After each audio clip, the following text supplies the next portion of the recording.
नमस्कार, good evening. मैं विकास शिक्षा ओशन तथा मध्यकालीन भारत के इतिहास के इस क्लास में आप सभी का स्वागत करता हूं। मेरे साथियों, आप सभी लोग मध्यकालीन भारत के इतिहास के मेगा सीरीज़ को पढ़ रहे थे, जिसके तहत आप सभी वस्तुनिष्ठ प्रश्नों के माध्यम से इस मिडिवल हिस्ट्री को समझने का प्रयास कर रहे थे।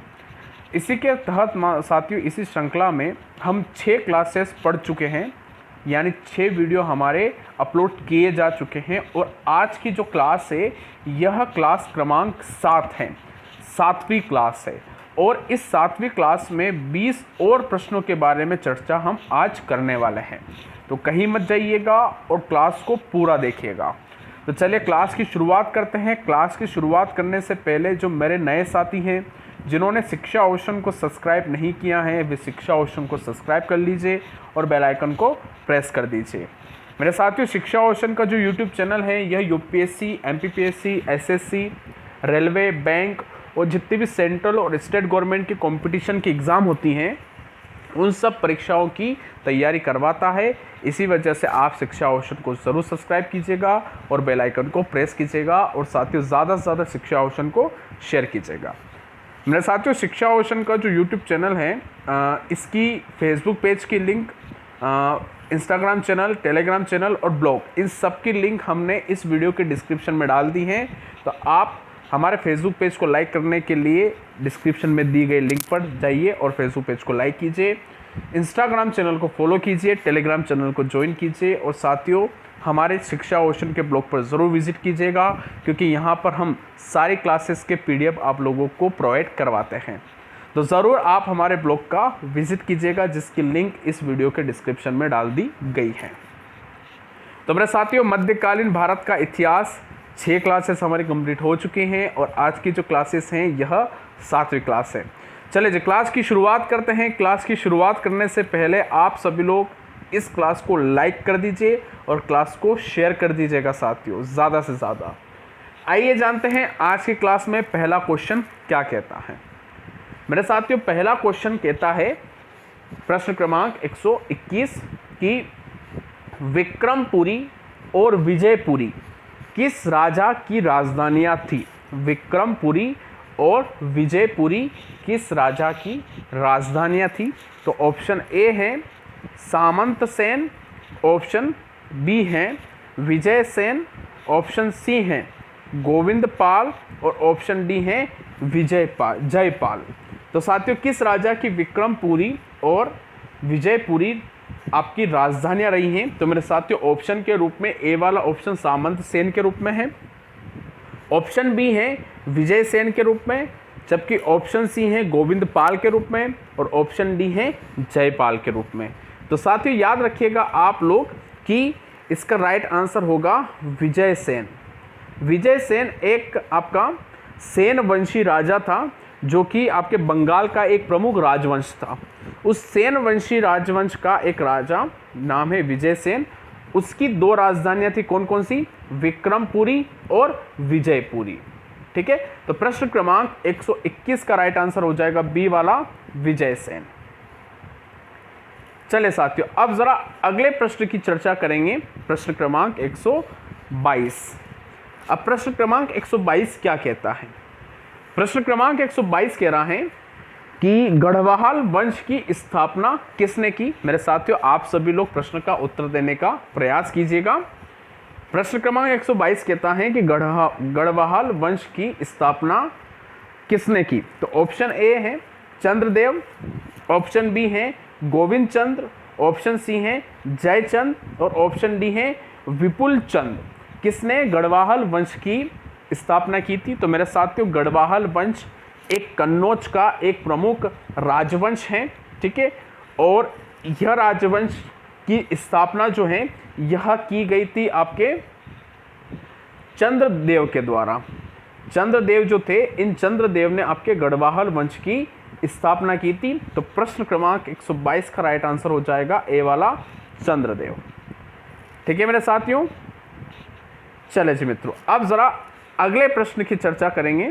प्रश्न क्रमांक 123 बहुत अच्छा प्रश्न है मेरे साथियों। प्रश्न क्रमांक 123 कह रहा है कि जयचंद किस युद्ध में लड़ते हुए मारा गया? जयचंद जो था, ठीक है, जयचंद किस युद्ध में लड़ते हुए मारा गया? तो प्रश्न क्रमांक ऑप्शन ए है तराइन का प्रथम युद्ध, ऑप्शन बी है तराइन का द्वितीय युद्ध, ऑप्शन सी है चंदावर का युद्ध, ऑप्शन डी है इनमें से कोई नहीं।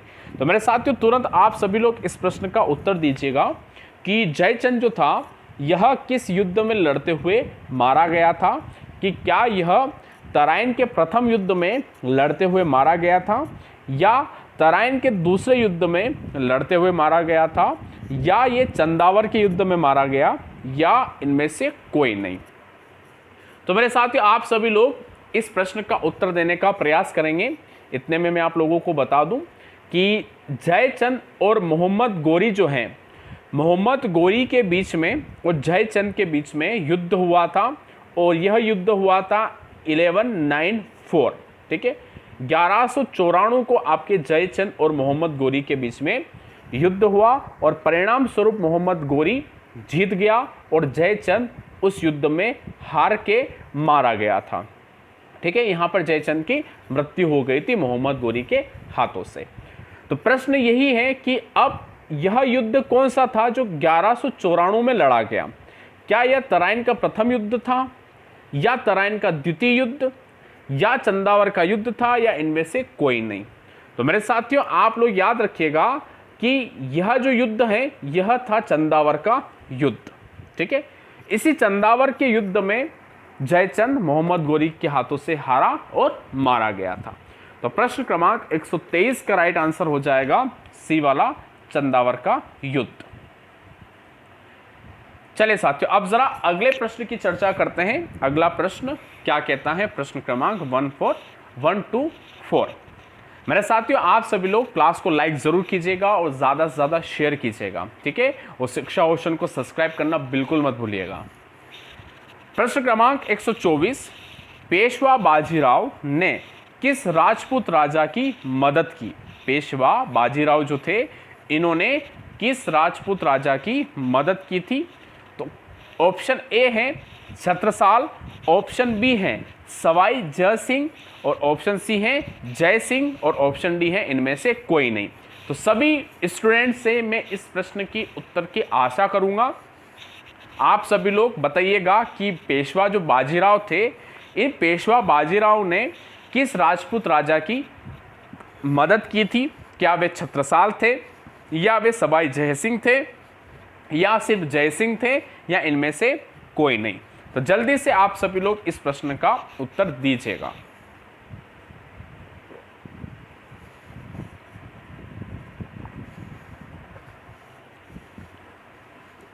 तो मेरे साथियों पेशवा बाजीराव, ठीक है, ऐसा व्यक्ति जिसने राजपूत राजा की मदद की, वे राजपूत राजा थे आपके छत्रसाल। कौन थे? छत्रसाल। तो प्रश्न क्रमांक 124 का राइट आंसर हो जाएगा ए वाला, छत्रसाल, ठीक है मेरे साथियों। चले जी अब जरा अगले प्रश्न पर चर्चा करेंगे। प्रश्न क्रमांक 125, बहुत अच्छा प्रश्न है मेरे साथियों। प्रश्न क्रमांक 125, प्रश्न क्रमांक 125 कहता है कि श्री हर्ष किसके दरबारी कवि थे? श्री हर्ष किसके दरबारी कवि थे? तो ऑप्शन ए गोविंद चंद्र के, ऑप्शन बी जयचंद्र के, ऑप्शन सी मिहिर भोज के, और ऑप्शन डी इनमें से कोई नहीं। टू द पॉइंट क्वेश्चन है मेरे साथियों, और आप लोग याद रखिएगा कि श्री हर्ष जो थे यह आपके राजा जयचंद के दरबारी कवि थे। राजा कौन थे? जयचंद, और दरबारी कवि कौन थे? श्री हर्ष। तो श्री हर्ष आपके जयचंद के दरबारी कवि थे। तो प्रश्न क्रमांक 125 का राइट आंसर हो जाएगा मेरे साथियों बी वाला, जयचंद।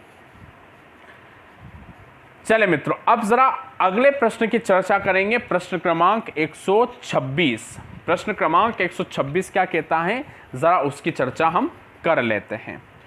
प्रश्न क्रमांक 126 की राजशेखर किस गुज्जर प्रतिहार वंशी राजा के दरबारी कवि थे?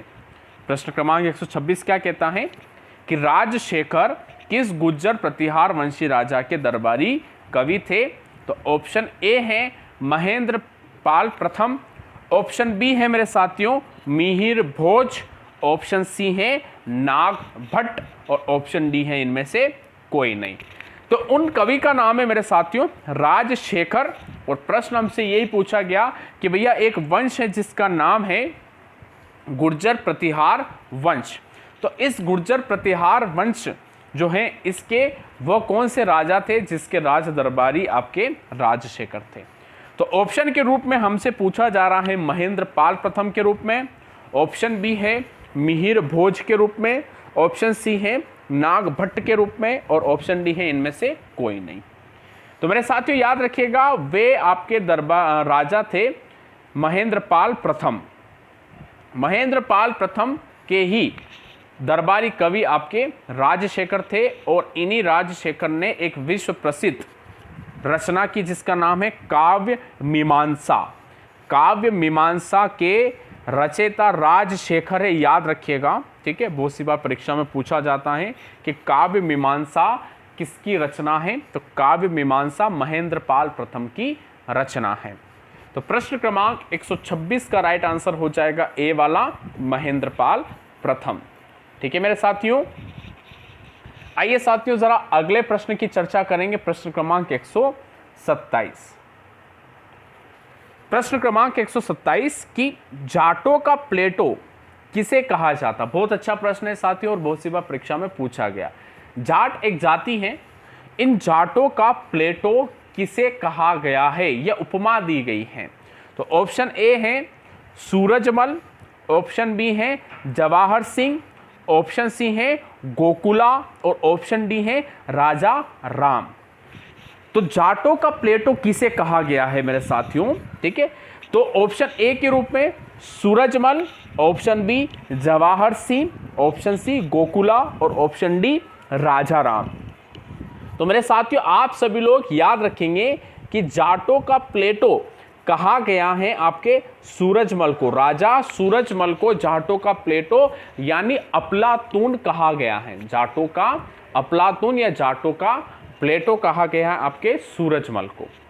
तो प्रश्न क्रमांक 127 का राइट आंसर हो जाएगा ए वाला सूरजमल, ठीक है। यह भरतपुर के राजा भी थे, राजा सूरजमल साथियों।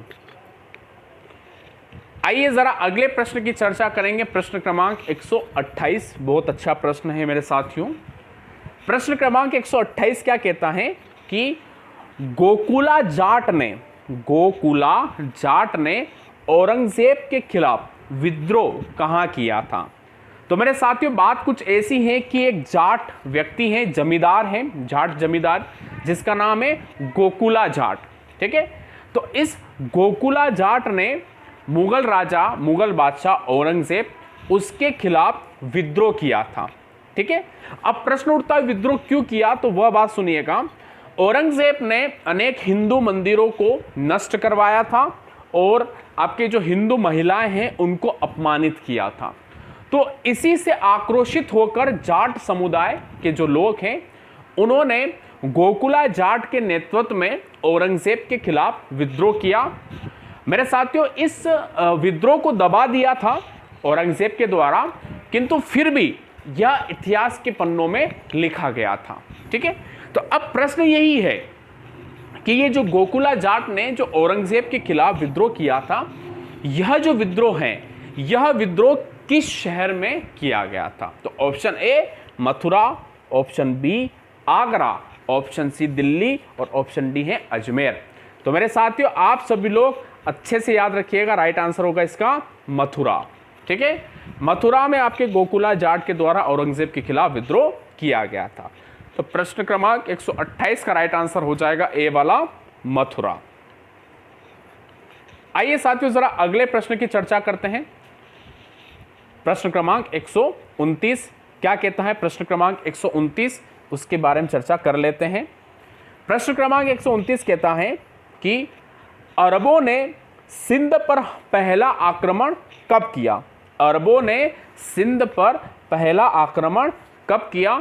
Option A 710, option B 711, option C 712 और ऑप्शन डी 713। अरबों ने सिंध पर पहला आक्रमण कब किया? टू द पॉइंट क्वेश्चन है, तो याद रखिएगा मेरे साथियों कि अरबों ने सबसे पहले सिंध पर आक्रमण आपके 712 में किया। कब किया? आपके 712 ईस्वी में अरबों ने सिंध पर आक्रमण किया था। और उस वक्त सिंध का जो राजा था वे था दाहिर, ठीक है, और दाहिर आपके इस युद्ध में मारा गया था। तो प्रश्न क्रमांक 129 का राइट आंसर हो जाएगा सी वाला 712 ईस्वी। आइए साथियों जरा अगले प्रश्न की चर्चा करेंगे। प्रश्न क्रमांक 130। प्रश्न क्रमांक 130 जो है वह मैं आप लोगों से एक क्लास में कमेंट के रूप में पूछ चुका हूं, ठीक है। तारिक ए फिरोज शाही की रचना किसने की? तारिक ए फिरोज शाही की रचना किसने की? तो ऑप्शन ए है जियाउद्दीन बर्नी, ऑप्शन बी है फिरोज शाह तुगलक, ऑप्शन सी है मोहम्मद बिन तुगलक और डी है इनमें से कोई नहीं। तारिक ए फिरोज शाही, हम सबको पता है मेरे साथियों कि तारिक ए फिरोज शाही की रचना फिरोज शाह तुगलक ने नहीं की थी, ठीक है। तारिक ए जो फिरोज शाही है इसकी रचना आपकी जियाउद्दीन बर्नी ने की थी। जियाउद्दीन बर्नी के द्वारा तारिक ए फिरोज शाही की रचना हुई, जिसके अंतर्गत फिरोज शाह तुगलक और मोहम्मद बिन तुगलक इन दोनों के बारे में जानकारियां हमें विस्तृत रूप से प्राप्त होती हैं। तो प्रश्न क्रमांक 130 का राइट आंसर हो जाएगा मेरे साथियों ए वाला जियाउद्दीन बर्नी। चले मित्रों, अब जरा अगले प्रश्न पर चलेंगे। अगले प्रश्न पर चलने से पहले साथियों, अभी तक जिन्होंने इस वीडियो को लाइक नहीं किया है तो साथियों क्लास को लाइक कर दीजिए और क्लास को शेयर जरूर करिएगा। और जो मेरे नए साथी हैं जिन्होंने अभी भी शिक्षा ओशन को सब्सक्राइब नहीं किया है तो साथियों शिक्षा ओशन को सब्सक्राइब कर लीजिए और बेल आइकन को प्रेस कर दीजिए। आइए साथियों जरा अब कोहिनूर हीरे से संबंधित अब प्रश्न के बारे में चर्चा करते हैं। प्रश्न क्रमांक 131, कोहिनूर हीरे का प्रथम स्वामी कौन थे? कोहिनूर हीरे का प्रथम स्वामी कौन थे? तो ऑप्शन ए है काकतीय, ऑप्शन बी है खिलजी, ऑप्शन सी है मुगल और ऑप्शन डी है आपके सिख। कौन सा वंश आपके कोहिनूर हीरे का प्रथम स्वामी है? तो मेरे साथियों बात कुछ ऐसी है कि जो विश्व प्रसिद्ध जो कोहिनूर हीरा है, यह कोहिनूर हीरा आपके गोलकुंडा की खदान से निकला था। कौन सी खदान? गोलकुंडा की खदान से आपका यह कोहिनूर हीरा निकला। और सबसे पहले यह कोहिनूर हीरा पहुंच गया आपके काकतीय वंश के पास। किसके पास? काकतीय वंश के पास, ठीक है। फिर उसके पश्चात बात कुछ ऐसी है कि अलाउद्दीन खिलजी का दिल्ली में शासन था और इसके जो आपके सेनापति थे नाम है मलिक काफूर, ठीक है। तो मलिक काफूर जब दक्षिण के अभियान पे गया तब तेलंगाना के राजा आपके काकतीय वंश के थे, नाम है उनका रुद्रदेव द्वितीय। तो रुद्रदेव द्वितीय ने यह कोहिनूर हीरा मलिक काफूर को दे दिया और मलिक काफूर ने यह हीरा पहुंचा दिया किसके पास? अलाउद्दीन खिलजी के पास। तो काकतीय से यह पहुंच गया खिलजी वंश। खिलजी वंश के पश्चात कई सालों तक यह हीरा रहा मुगलों के पास, ठीक है। मुगलों के पश्चात यह हीरा रहा आपके सिखों के पास, जिसमें से आपके अंतिम रूप से यह हीरा आपके रणजीत सिंह के पास था।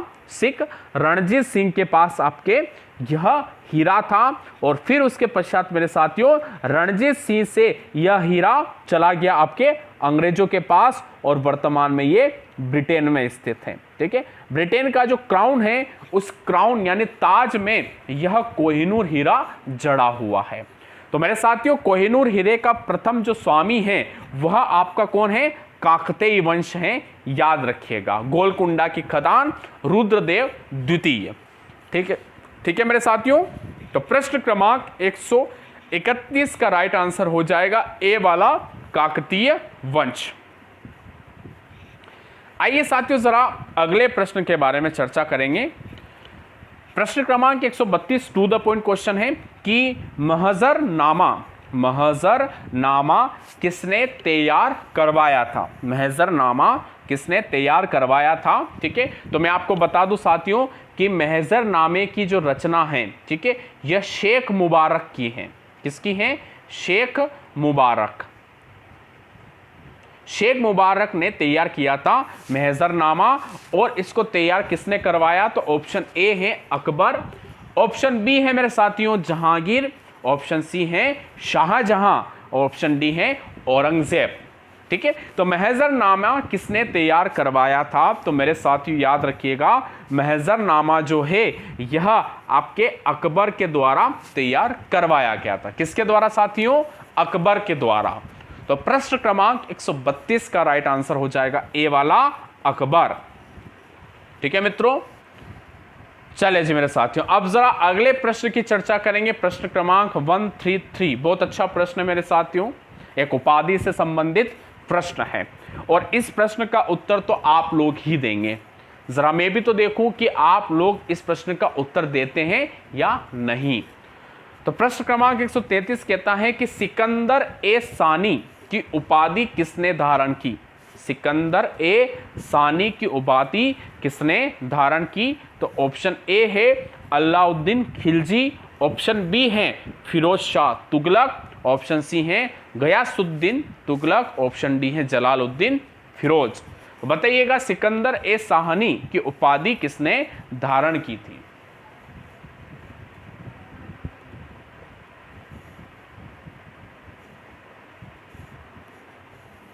तो मेरे साथियों सिकंदर ए साहनी का मतलब क्या होता है मैं आप लोगों को बता दूं।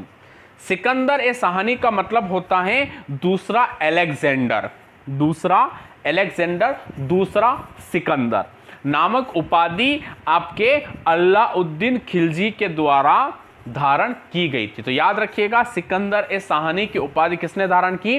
तो अलाउद्दीन खिलजी ने धारण की थी, जिसका मतलब होता है दूसरा अलेक्जेंडर, दूसरा सिकंदर।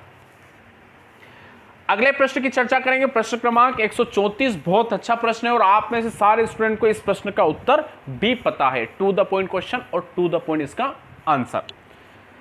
खजुराहो के मंदिर का निर्माण किस वंश के राजाओं ने करवाया? खजुराहो के मंदिरों का निर्माण किस वंश के राजाओं ने करवाया? तो ऑप्शन ए है चंदेल, ऑप्शन बी है चौहान, ऑप्शन सी है गढ़वाल और ऑप्शन डी है चालुक्य। तो किसके द्वारा मध्य प्रदेश में स्थित खजुराहो के प्रसिद्ध मंदिरों का निर्माण करवाया था? क्या वे चंदेल वंश के राजा थे, या वे चौहान वंश के थे, या वे गढ़वाल वंश के थे, या वे थे आपके चालुक्य वंश के? तो मेरे साथियों हम सबको पता है कि खजुराहो के मंदिरों का निर्माण आपके चंदेल वंश के राजाओं के द्वारा करवाया गया था। तो प्रश्न क्रमांक 134 का राइट आंसर हो जाएगा मेरे साथियों ए वाला चंदेल।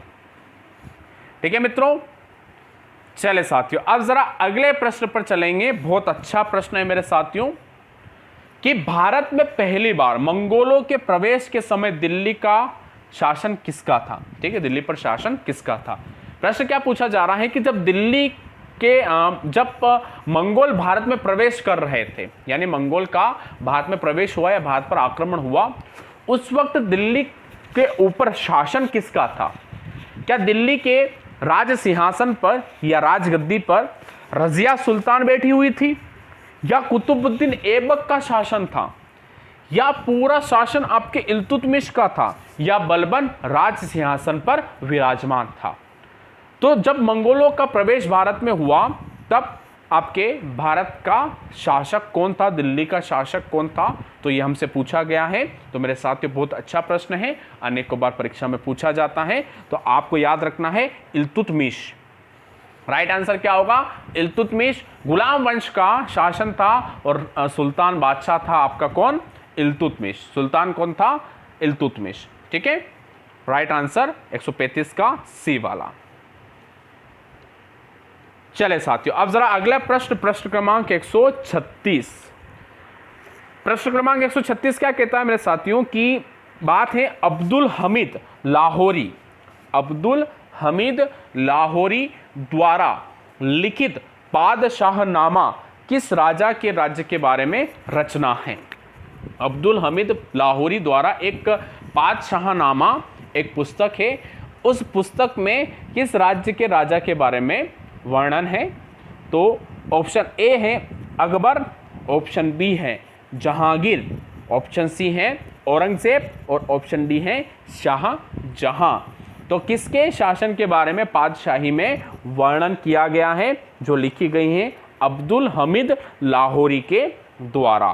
तो मेरे साथियों, आप सभी लोग याद रखिएगा कि इस पातशाही में वर्णन आपके किसका किया गया है? शाहजहां का किया गया। किसका? शाहजहां। तो प्रश्न क्रमांक 136 का राइट आंसर हो जाएगा डी वाला, शाहजहां, अब्दुल हमीद लाहौरी। चले साथियों, अब जरा अगले प्रश्न की चर्चा करेंगे। प्रश्न क्रमांक 137 137। प्रश्न क्रमांक 137 क्या कहता है कि हमाम किस राजा के शाही स्कूल का मुख्य संचालक था? व्यक्ति का नाम है हमाम, ठीक है। यह एक स्कूल का संचालक था, शाही स्कूल था, उसका संचालक था। तो ये जो व्यक्ति है, ये किसके शासन काल के दौरान शाही स्कूल का मुख्य संचालक था? तो क्या ये अकबर के शासन काल के दौरान का था, या ये आपके जहांगीर के शासन के दौरान का था, या शाहजहां के शासन के दौरान का, या है ये औरंगजेब के शासन के दौरान का?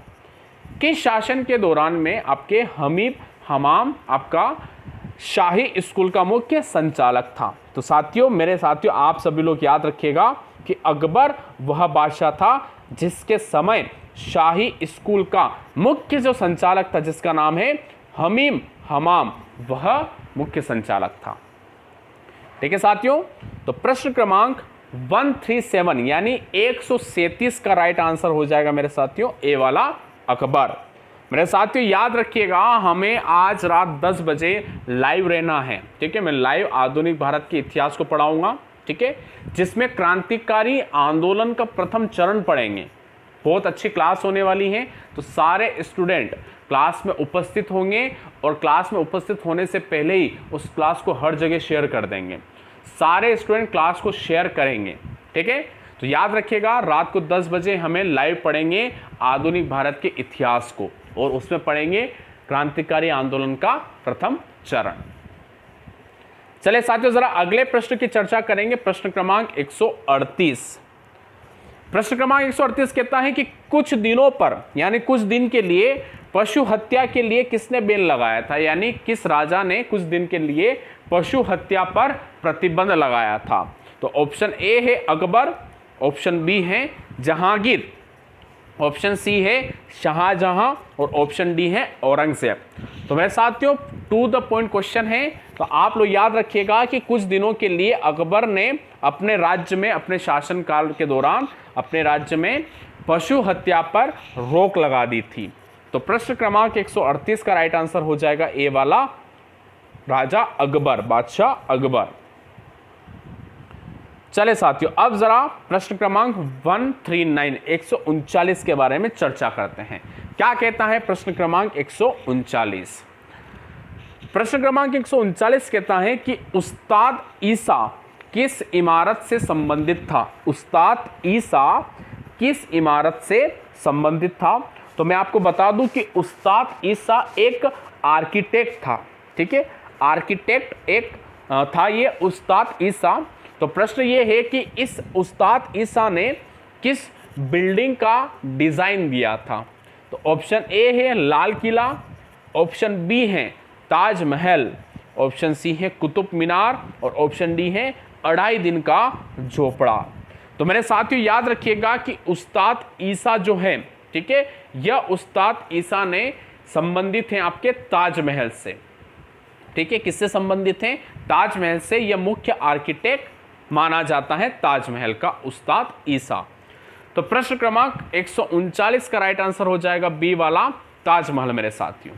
और आपको पता है कि ताजमहल कहाँ स्थित है, कौन सी नदी के किनारे स्थित है और किस बादशाह ने इसको बनवाया था। तो ये सारी इंफॉर्मेशन मुझे कमेंट बॉक्स में जल्दी से दीजिए कि वर्तमान में ताजमहल कहाँ स्थित है, किस नदी के किनारे स्थित है और इसका निर्माण किस बादशाह ने करवाया था। ठीक है, चले मेरे साथियों, अब जरा आज की क्लास के आखिरी प्रश्न की ओर चलते हैं, देखते हैं कि आज की क्लास का आखिरी प्रश्न हमसे क्या पूछता है। प्रश्न क्रमांक 140, सूरसागर किसके समय लिखी गई थी? सूरसागर किसके समय लिखी गई थी? तो मैं आपको बता दूं कि सूरसागर की रचना सूरदास जी के द्वारा हुई थी। किसके द्वारा? सूरदास जी के द्वारा। तो अब सूरदास जी ने सूरसागर की रचना किस मुगल बादशाह के समय की थी? तो ऑप्शन ए है बाबर, ऑप्शन बी है अकबर, ऑप्शन सी है हुमायूं और ऑप्शन डी है औरंगजेब। तो मेरे साथियों, आप सभी लोग याद रखिएगा कि सूरसागर की रचना जो कि सूरदास जी ने करी थी, यह अकबर के शासनकाल के दौरान की गई। तो प्रश्न क्रमांक 140 का राइट आंसर हो जाएगा बी वाला। और साथियों, एक चीज ये भी याद रखिएगा कि अकबर के शासनकाल के दौरान ही तुलसीदास जी ने भी रामचरितमानस की रचना की थी। तुलसीदास जी ने रामचरितमानस की भी रचना इसी काल के दौरान की थी। तो प्रश्न क्रमांक 140 का राइट आंसर हो जाएगा बी वाला मेरे साथियों। तो मित्रों, इस प्रकार से आप सभी लोगों ने आज की इस क्लास में 20 और प्रश्नों का अध्ययन कर लिया है, जान लिया है उन प्रश्नों के उत्तरों को। तो इस प्रकार से आपकी यह मेगा सीरीज पहुंच चुकी है प्रश्न क्रमांक 140 तक।